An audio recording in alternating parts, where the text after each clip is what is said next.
और आज की क्लास में हम लोग पढ़ने वाले हैं क्लास थर्ड इंग्लिश का यूनिट नंबर 10 का पार्ट 2, जिसको कि हम लोग चैप्टर नंबर 20 भी कह सकते हैं, the ship of the desert. अब देखिए, ये जो हमारा चैप्टर है ये हमारा ड्रामा फॉर्म यानी कि नाटक के रूप में दिया हुआ है। मतलब ये है कि इसमें दो पात्र हैं, एक है लॉयन मतलब शेर और दूसरा है कैमल मतलब कि ऊंट। और ये दोनों के बीच में बातें चल रही हैं और उन बातों के बारे में इसमें लिखा हुआ है। तो देखिए, मैं आपको ड्रामा जो डायलॉग बाय डायलॉग नहीं पढ़ा सकता हूँ, पर मैं आपको इसकी डायरेक्ट पूरी स्टोरी बता दूंगा।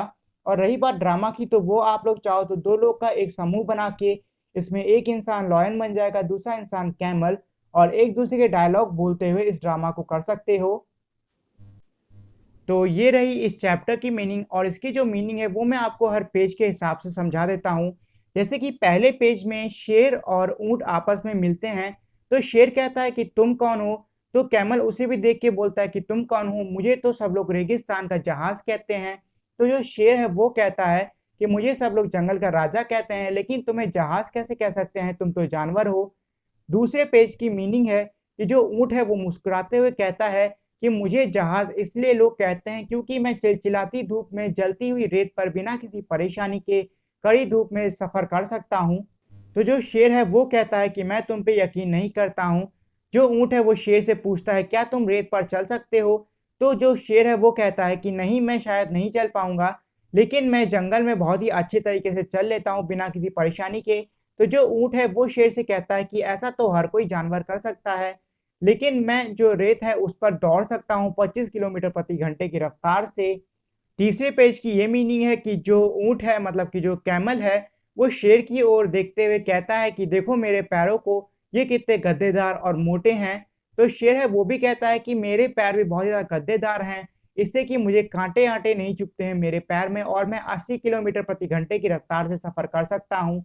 जो ऊंट है वो कहता है हाँ, ये तो सच है कि तुम 80 किलोमीटर प्रति घंटे की रफ्तार से जंगल में सफर कर सकते हो, लेकिन क्या तुम यही सेम चीज जलती हुई रेत पर भी कर पाओगे। तो जो शेर है वो हिचकिचाते हुए कहता है कि शायद मैं ना कर सकूं।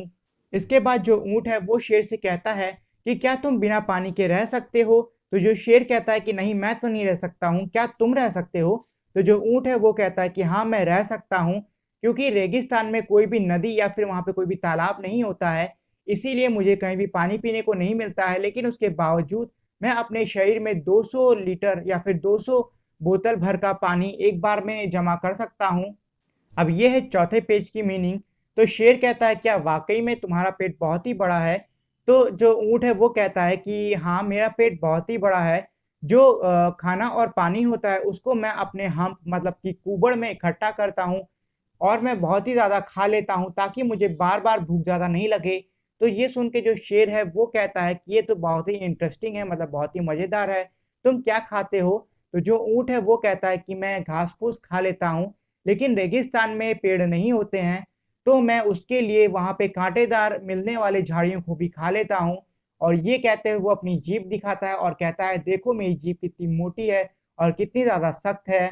तो शेर कहता है कि तुम तो बहुत ही मजाकिये हो। ये सुन के जो ऊंट है वो शेर से कहता है कि तुम तो जंगल के राजा हो, एक काम करो मेरे साथ रेगिस्तान में चलो। तो शेर है वो ये सुन के कहता है कि नहीं भाई नहीं, मैं तो रेगिस्तान में नहीं जा पाऊंगा, मैं तो जंगल के अंदर ही अच्छा हूँ, क्योंकि मुझ में खाना या फिर पानी को पचा के या फिर बचा के रखने की कोई भी काबिलियत नहीं है, मैं जंगल में ही सही रहूंगा। और ये कहकर दोनों ही एक दूसरे से गुड बाय कह के अपने अपने रास्ते चले जाते हैं। और इस ड्रामा के राइटर हैं एस के Ram.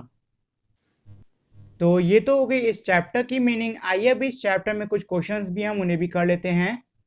Reading is fun, why is the camel called the ship of the desert. इसका मतलब ये है कि जो ऊंट होता है उसको हम रेगिस्तान का जहाज क्यों कहते हैं। तो इसका आंसर होगा because camel can survive and travel long distances in the desert.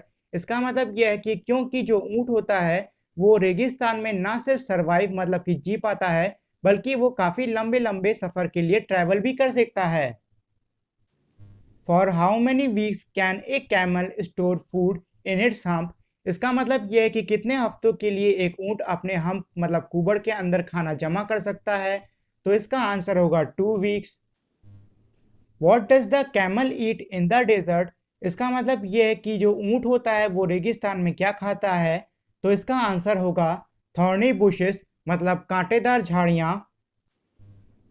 Choose the right answer, इसका मतलब ये है कि नीचे आप देख सकते हो कि हमारे कुछ क्वेश्चंस दिए हुए हैं और आंसर की जगह पे उनके चार चार ऑप्शन दिए हैं। अब आपको इन चार ऑप्शनों में से कोई एक ऑप्शन चुनना होगा जो कि सही हो। तो हमारा पहला है name the ship of the desert, मतलब रेगिस्तान के जहाज को हम क्या कहते हैं। तो देखिए इसमें चार ऑप्शन है, लायन, क्रैब, टाइगर, कैमल। तो कैमल हमारा सही आंसर, तो हमने कैमल पर टिक कर दिया। अगला है name the king of forest, तो ये होता है लॉयन। फिर है the feet of the camels are, तो जो ऊंट के पैर होते हैं वो कैसे होते हैं, थिक एंड पैडेड, मतलब मोटे और गद्देदार। तो हमारा पहला वाला है तो उसको हम टिक कर देंगे। इसके बाद है देयर आर नो रिवर्स और लेक इन, मतलब कहाँ पर कोई भी नदी या फिर कोई भी पौंड या फिर पानी का स्रोत नहीं होता है।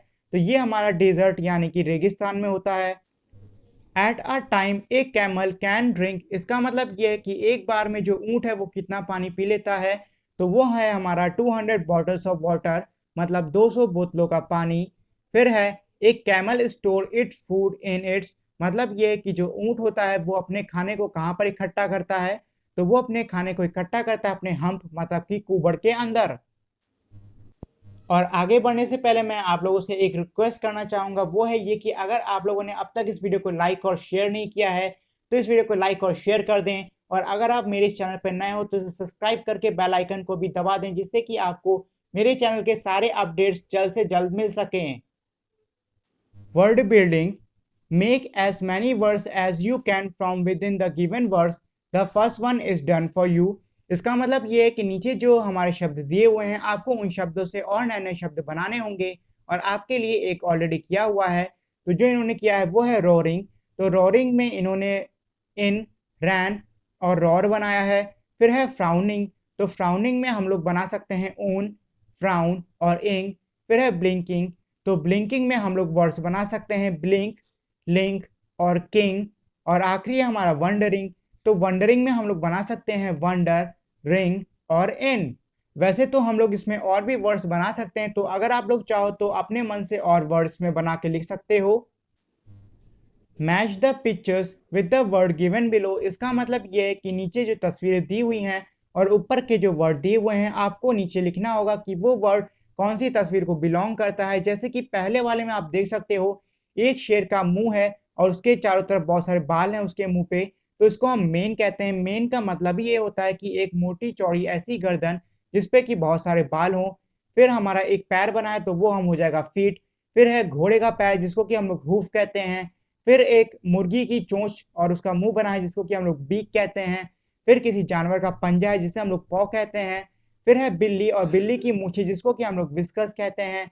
उसके बाद है मछली और मछली के पर जिसको कि हम लोग फिन कहते हैं। और आखिरी में हमारा हाथी और हाथी के दांत और सूंड जिसको कि हम लोग टस्क कहते हैं। Let's write, look at the goat in the picture and write about them. अब देखिए नीचे हमारी दो बकरियों की कहानी के बारे में दिया हुआ है। आप लोगों ने जरूर इन दो बकरियों की कहानी को सुना जरूर होगा। और अगर आप लोगों ने नहीं सुना है तो जाइए आपके घर में कोई भी बड़ा है उससे पूछिए, उनको इन दो बकरियों की कहानी के बारे में जरूर पता होगा। और जब आप इस बकरियों की कहानी के बारे में अच्छे से जान जाओ तो नीचे जो खाली जगह दी हुई है आपको उसमें छोटी छोटी सी कहानियां बना बना के लिखनी होंगी जो कि हमारी बकरी की कहानी से रिलेटेड है, मतलब कि छोटी छोटी सी लाइन लिखिए जो कि हमारी दर्शाए इन बकरी की कहानी के बारे में। Talk time, read these words aloud paying attention to their spellings. इसका मतलब ये है कि नीचे के जो हमारे वर्ड हैं उनको तेजी से पढ़िए और साथ ही में उन वर्ड की स्पेलिंग पे भी ध्यान दीजिए। तो आप देख सकते हैं कि हमारे दो दो वर्ड लिखे हुए हैं, जैसे कि पहला वर्ड है आई आई, बस फर्क ये कि एक आई सिंगल आई है और दूसरे आई की स्पेलिंग अलग है। इसी तरीके से दोनों ही वर्ड जो हमारे दिए हैं पूरे इसमें, उन दोनों का ही जो साउंड है वो सेम आता है, बस फर्क ये कि दोनों वर्ड्स की मीनिंग अलग अलग होती है। जैसे कि दूसरा वर्ड है वीक वीक, फिर है इन इन, उसके बाद है नो नो, फिर है not knot, of off, by bye, our hour, need knead, see, hair hare, eight ate, to two. अब नीचे हमारा दिया है make sentences with each word, इसका मतलब ये कि ऊपर के जो हमारे वर्ड दिए हुए हैं आपको उनके साथ में नीचे हमारे कुछ वाक्य बनाने होंगे। तो ये आप खुद से ही करके लिख सकते हो। Team time, find out which animal live in, इसका मतलब ये है कि नीचे इन्होंने 3 जगहों के नाम दिए हैं। अब आपको इसमें पता करके लिखना होगा कि इन 3 जगहों पे कौन-कौन से और किस-किस प्रकार के जानवर मिलते हैं। तो इसका आंसर आप लोग घर में किसी बड़े से पूछ सकते हो, अपने टीचर से पूछ सकते हो और इंटरनेट पे सर्च कर सकते हो। अगर तब भी आपको इसका आंसर नहीं आता है तो आप मुझे नीचे कमेंट कर देना, मैं आपको इसका आंसर बता दूँगा। और वो 3 जगहें हमारी आइसी कोल्ड रीजन मतलब बहुत ही ठंडी-ठंडी जगह पे कौन से जानवर रहते हैं, आपको वो लिखने हैं। फिर है हॉट वेट रीजन मतलब ऐसी जगह जो कि गर्म और हमारी गीली दोनों रहती हैं, जैसे कि दलदली इलाके हमारे ऐसे ही होते हैं। फिर है ड्राई हॉट रीजन्स मतलब ऐसे जो कि बहुत ही रूखे-सूखे और गर्म इलाके जो कि हमारे रेगिस्तान जैसे इलाके हो सकते हैं। तो आपको अब इसमें इन तीनों में ही उन जानवरों के नाम लिखने होंगे जो कि हमारे इन स्थानों पे मिलते हों। So that is it for today guys. Thank you for watching this video. Make sure to like, share and subscribe to my channel and also turn on that bell icon so you won't miss any new updates on my channel. So we will meet again in our next video. Till then, goodbye.